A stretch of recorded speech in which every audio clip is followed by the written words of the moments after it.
తాజ్ వాళ్ళకి సంబంధించి ఏదైతే బంజారా హిల్స్లో గొప్పగా కనబడేటటువంటి హోటల్ తాజ్ జీవీకే నుంచి టాటా పక్కకి వెళ్ళిపోయింది.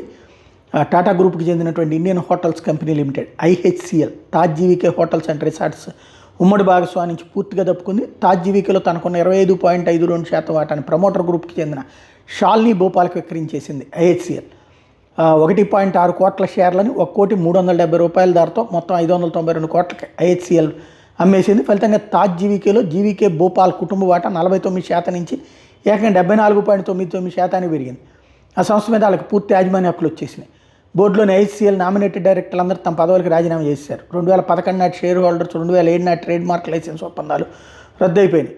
యాజమాన్య మార్పిడి నేపథ్యంలో సంస్థ తన కార్పొరేట్ పేరు నుంచి తాజ్ అనే పదాన్ని తొలగించి కొత్త పేరు స్వీకరించే ప్రక్రియ ప్రారంభించింది. గతంలో చేసుకున్న హోటల్ నిర్వహణ ఒప్పందాలు మాత్రం యథావిధిగా కొనసాగుతాయి. అంటే ప్రస్తుతానికి తాజ్ కృష్ణ, తాజ్ దక్కన్ వంటి హోటళ్ళు పాత బ్రాండ్ పేర్లతోనే కార్యకలాపాలు సాగిస్తే ఐహెచ్సిఎల్ మీద కేవలం నిర్వహణ భాగస్వామిగా మాత్రమే సేవలు అందిస్తుంది.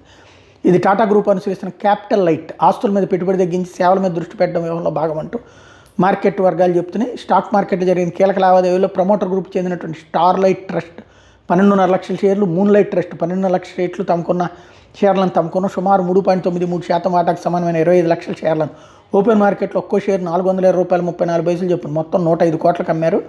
వీటిలో అధిక భాగాన్ని ప్రముఖ మ్యూచువల్ ఫండ్ సంస్థ నిప్పన్ ఇండియా కైవసం చేసుకుంది. నిప్పన్ ఇండియా తన ఏఐఎఫ్ పథకం ద్వారా సుమారు 15.2 లక్షల షేర్లను కొనుగోలు చేసింది. 20 కాలంలో బెంగళూరులోని యలహంక దగ్గర నిర్మిస్తున్న కొత్త హోటల్తో కలిపి తాము సామర్థ్యాన్ని మరింత పెంచుకుంటామని జీవీకే గ్రూప్ చెబుతోంది.